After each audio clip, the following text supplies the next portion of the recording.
नमस्कार दोस्तों। तो आज की ये वीडियो में हम लोग कवर करने वाले हैं लेटर ओ से जितने भी टर्म्स बन रहे हैं एम एच अब्राहम्स की बुक में उसको। बेसिकली मैं अपने इस प्लेलिस्ट में लेटर वाइज टर्म्स को कवर करा रही हूँ according to M H Abrahams की बुक से। ठीक है। तो basically glossary of literary terms by M H Abrahams एक ऐसी बुक है जिसमें कि लिटरेचर के सारे इंपॉर्टेंट टर्म्स दे रखे हैं।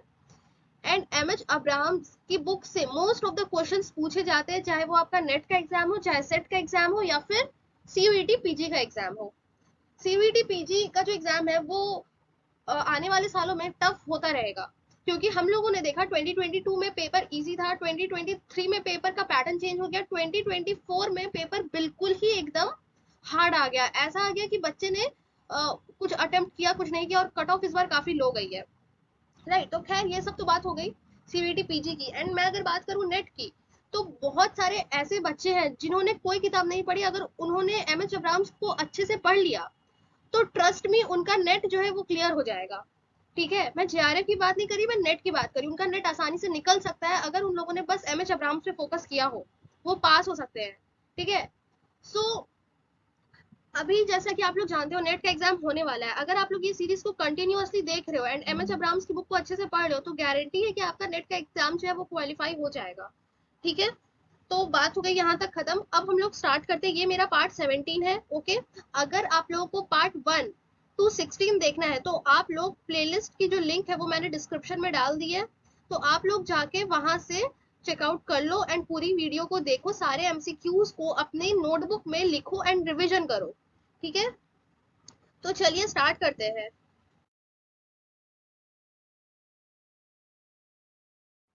Which of the following is true about an objective novel? The author frequently intervenes to comment on the narrative.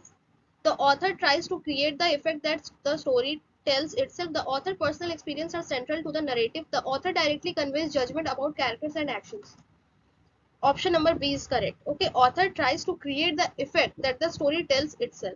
That is called objective novel. Which term to poetry that invites the reader to associate the speaker with the poet, as exemplified by Wordsworth? Tintern Tintern एक बहुत ही important poem है। ठीक है। इसका जो publishing date है वो और पोयम की कुछ लाइंस, ठीक है, वो आप लोग कर लेना, पोयम को पढ़ लेना एक बार। ठीक है। क्योंकि वो नेट के एग्जाम के पर्सपेक्टिव से बहुत इंपॉर्टेंट है। और टिंटन एबे जो ये जो पोयम है ये एमसीक्यूज के फॉर्म में नेट के एग्जाम में पूछा गया था। एमसीक्यूज के फॉर्म में नहीं, एमसीक्यूज के फॉर्म में तो आता ही है, मैच द फॉलोइंग के फॉर्म में। ठीक है। बहुत इंपॉर्टेंट पोयम है एंड नेट का फेवरेट टॉपिक है, तो आप लोग इसको अच्छे से एक बार कवर कर लेना। और यहाँ पे हमारा जो आंसर है वो होगा subjective lyric. The introduction of the term objective and subjective into English criticism is attributed to which era's critic? So option number B, post-Kantian German critics of the late 18th and early 19th century. This is also a very important question क्योंकि this question is related to M.H. Abrams. ठीक है। तो आप लोगों को अच्छे से करना है, एक एक एमसीक्यूज को अच्छे से देख लो, समझ लो, कॉपी में उतार लो एंड याद कर लो। In modern criticism of the novel, what is primary characteristic of an objective narrative style? So the correct answer is C. A self-effacing author who creates an effect that the story is self-telling. Next, which term refers to a literary work where the author remains detached and non-committal about the author and actions? Option number B, objective. Who coined the term objective correlative? This is also very very important question क्योंकि हम लोगों ने BA में भी पढ़ा है, MA में भी ऑब्जेक्टिव कोरिलेटिव के बारे में बहुत सारे सिलेबस में है। एंड ऑब्जेक्टिव कोरिलेटिव का टर्म टीएस एलियट ने किस वर्क में दिया, किस डेट को दिया? ठीक है। आप लोगों को ये सारी चीजें अपने दिमाग में एकदम सेट रखनी है एंड एकदम लिप्स पे रखनी है कि अगर कोई पूछे तो एकदम तुरंत जवाब दे दो। ठीक है। क्योंकि ये सारे बेसिक्स एंड आते हैं एग्जाम्स में। ठीक है। In which essay did T.S. Eliot introduce the term objective correlative? So Hamlet and his problems. ठीक है। इसका पब्लिशिंग डेट आप लोग कर लेना। ये जो सारे वर्क्स है, ये सारे टीएस एलियट के वर्क्स है। ठीक है। ये सारे इंपॉर्टेंट है, एक बार इनकी सबकी पब्लिशिंग डेट्स कर लेना, क्योंकि एनटीए क्रोनोलॉजी में विश्वास रखता है। ठीक है। वो क्रोनोलॉजी वाले क्वेश्चंस पूछता है, तो आप लोगों को कर लेना है अच्छे से। ठीक है। तो यहाँ पे हमारा जो आंसर होगा वो ये होगा, हैमलेट एंड हिज प्रॉब्लम्स। हम लोग नेक्स्ट देखते हैं। According to T.S. Eliot, what is the objective correlative? क्या है objective correlative? A set of objects, a situation, or a chain of events that evokes a specific emotion. Okay. Which poet's work is mentioned as an example criticized for lacking definiteness and concreteness. So the answer is P B Shelley. P B Shelley की एक बहुत ही ज्यादा important poem है, आप लोग को उसका नाम बताना है. ठीक है, तो वो पोएम है एक प्राउडी किंग के बारे में, एक एरोगेंट किंग के बारे में. मैंने इतना हिंट दे दिया है, अब आप लोग उसको बताओ. एक एरोगेंट किंग है और उसका स्टैचू है. ठीक है, मैंने इतना इतना हिंट दे दिया, अब आप लोग कमेंट बॉक्स में बताओ वो कौन सी पोएम है. ठीक है, तो यहाँ पे जो पीबी शैली है, तो फिर उसका जो वर्क है, ठीक है, तो ये इंडियन सेरेनेड, इसका मेंशन किया है टीएस एलियट ने, और उनको क्रिटिसाइज किस लिए किया है? For lacking definiteness and concreteness. ठीक है, इस पोएम के लिए टीएस एलियट ने पीबी शैली को क्रिटिसाइज करा है. Next, what aspects of poetry did the new criticism movement which supported Eliot's concept campaign against? So the correct answer is B, direct statement of feelings and vagueness of description. What is a key criticism of Eliot's concept of the objective correlative? So here is the correct answer, B. It simplifies the emotional impact of objectives and situations. What is a key criticism of Eliot's concept of the objective correlative? Correct answer is B. It simplifies the emotional impact of objects and situations. Which of the following work is cited to explain Eliot's dissatisfaction with the direct statement of emotions in poetry? B. पर्सी बेसी शैली Indian standard, अभी अभी मैंने आपको बताया है previous slide में. Okay, next. In what year was the concept objective correlative introduced? So here is the correct answer, C. Okay. Which critical movement found Eliot's concept of objective correlative particularly appealing? So option number B is correct, neo-criticism. What is the primary benefit of using an objective correlative in poetry according to Eliot concept? So option number B is correct, to evoke the same emotion in the readers that the poet intends to express. What is the primary purpose of an occasional poem? Option number B, to celebrate or memorialize a particular occasion. Okay. Which of the following is an example of an occasional poem by Edmund Spenser? So here is Epithalamium. So Epithalamium is all about the marriage of Edmund Spenser to his bride Elizabeth Boyle. And उनका जो wedding day है वो 1594 है. ये important question है, ये आता है, इसलिए मैंने इसको यहाँ पे एक बार डिटेल में कवर कर दिया है ताकि आप लोगों को समझ में आ जाए. आप इसको पॉइंट में नोट कर लेना अपना. ठीक है, ये वेरी वेरी इंपॉर्टेंट टॉपिक है, कर लेना. Okay. John Milton Lycidas is an occasional poem written to commemorate. So here the correct answer is D, the death of the young poet Edward King. और ये भी आ चुका है कि लिसिडियस जो है वो उन्होंने क्यों लिखी थी, या फिर किसको डेडिकेटेड है. तो द डेथ ऑफ द, आप ये ऑप्शन में रहेगा यंग पोएट एडवर्ड किंग ऐसे करके, तो आप लोग इसमें टिक करना. Next, which poem by W.B. Yeats is considered as an occasional poem? Easter 1916. Easter तो समझ में ही आ रही है, एक फेस्टिवल होता है, राइट. तो इसी के ऊपर उन्होंने अपनी ये पोएम लिखी है. ओके, नेक्स्ट देखते हैं. जो ईस्टर 1916 है, ठीक है, वो ना सीयूईटी पीजी 2022 का क्वेश्चन है. तो जो बच्चे सीयूईटी वाले एस्पिरेंट्स अगर देख रहे हैं तो प्लीज उसको नोट डाउन कर लेना और बगल में लिख लेना PYQ. What event does Alfred Lord Tennyson, the Charge of the Light Brigade, commemorate? B. A military engagement.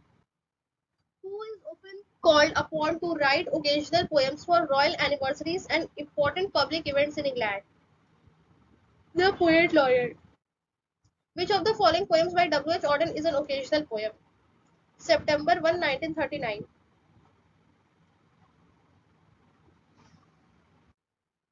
Andrew Marvell's An Horatian Ode upon Cromwell's return from Ireland is an example of an occasional poem written to celebrate. Answer number C. Which of the following statements is true about occasional poems? They often survive long after their original occasion. Which of the following poets wrote an occasional poem on the occasion of own marriage? Spenser. अभी अभी बताया है. Which of the following best describe the traditional characteristics of an ode?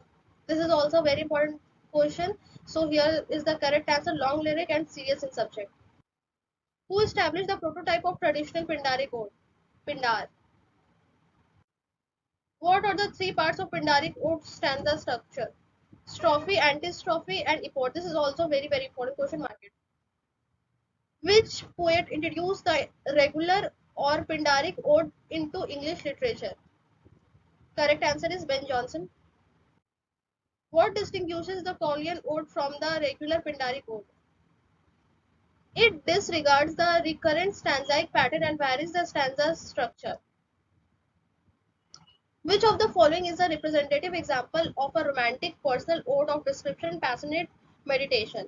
So here is the correct answer B. William Wordsworth का Ode Intimations of Immortality. Next, which poet wrote Ode to the Confederate Dead? A more recent example of personal ode, description and passionate meditation. So here is the correct answer B. Alan Tate. Okay. ये एकदम current का है ना, तो ये पूछ सकते हैं, तो इसको मार्क कर लो इम्पोर्टेंट करके, क्योंकि this is like important topic है ना, आप लोग कर लेना। एंड मैं जितने भी एमसीक्यूज बना रही हूँ प्रीवियस ईयर क्वेश्चन को एनालाइज करके, फिर एम एच अब्राम्स का बुक पढ़ के ऐसे करके बना रही हूँ ताकि आप लोग को हेल्प हो जाए। तो आप लोग यार क्या करते हो, देख के छोड़ देते हो, सब्सक्राइब भी नहीं करते, बड़ा दुख होता है। प्लीज सब्सक्राइब कर दिया करो, क्योंकि मैं अपनी साइड से इतनी मेहनत कर रही हूँ और आप लोग एक सब्सक्राइब का बटन नहीं दबा रहे हो। प्लीज प्रेस कर दो उसको, एंड नोटिफिकेशन जो है उसको ऑन कर दो, ताकि मैं जब भी वीडियो बनाऊं तो आप लोग के फोन में एक बार नोटिफिकेशन चली जाए। एंड लाइक कर दो, क्योंकि आप जो सब्सक्राइब करते हो ना, आई फील मोटिवेटेड, है ना, वीडियो बनाने का लाइक लगता है कि हाँ बनाना चाहिए, लोगों को पसंद आ रहा है। अगर आप लोग सब्सक्राइब नहीं करोगे, लाइक नहीं करोगे, तो मन ही नहीं करता बनाने का। तो ये जो सीरीज चल रही है ये तो बीच में ही छूट जाएगी ना, अगर वैसा अगर डिमोटिवेटेड हो गए, क्योंकि डिमोटिवेटेड होना हर इंसान का, क्या बोलते हो उसको, एक लक्षण होता है। ठीक है, तो आप लोग का भी फर्ज बनता है कि आपके लिए जो इतना मैं प्रोवाइड करा रही हूँ, एकदम एमसीक्यूज उठा उठा के अच्छे अच्छे मटेरियल्स आप लोग को दे रही हूँ, तो आप लोग का भी फर्ज बनता है ना कि लाइक कर दे, सब्सक्राइब कर दे, मुझे भी खुशी होगी थोड़ी सी। प्लीज कर दो, प्लीज प्लीज प्लीज कर दो लाइक, सब्सक्राइब एंड शेयर। ठीक है, चलो दूसरा देखते हैं। What is the key characteristic of Horatian odes in contrast to Pindaric odes? Calm, meditative tone, and colloquial language. Which of the following is an example of Horatian ode? C. Andrew Marvell and Horatian ode upon Cromwell's return from Ireland. Next. What is the primary focus of romantic personal odes according to the passage? B. Solving a personal emotional problem or a generally human one. Okay. चलिए यहाँ पे होती है video खत्म। And तक बने रहने के लिए thank you so much. Video को अभी तक लाइक नहीं किया है तो प्लीज कर दो, चैनल को सब्सक्राइब कर दो, एंड दोस्तों के साथ शेयर करो। एंड आगे जो मैं लाऊंगी वीडियो वो होगी, आज मैंने क्या कराया, आज मैंने ओ कराया है, कल मैं पी लेटर की जितने सारे टर्म्स बन रहे हैं मैं उसकी वीडियोस लाऊंगी। ठीक है, उम्मीद है आप लोगों को वीडियो पसंद आ रही होगी। अगर आ रही है तो प्लीज कमेंट में बता देना, एंड लाइक कर देना। वो सब तो मैंने बोल ही दिया, लाइक सब्सक्राइब मुझे पता है, विश्वास है कि आप लोग कर ही दोगे। प्लीज यार कर देना लाइक सब्सक्राइब एंड शेयर। ठीक है, and thank you so so much video को देखने के लिए। मिलते हैं हमारी नेक्स्ट वीडियो में, तब तक के लिए गुड बाय। एंड हाँ, all the best for your exams, and अच्छे से प्रिपेयर करो। ठीक है।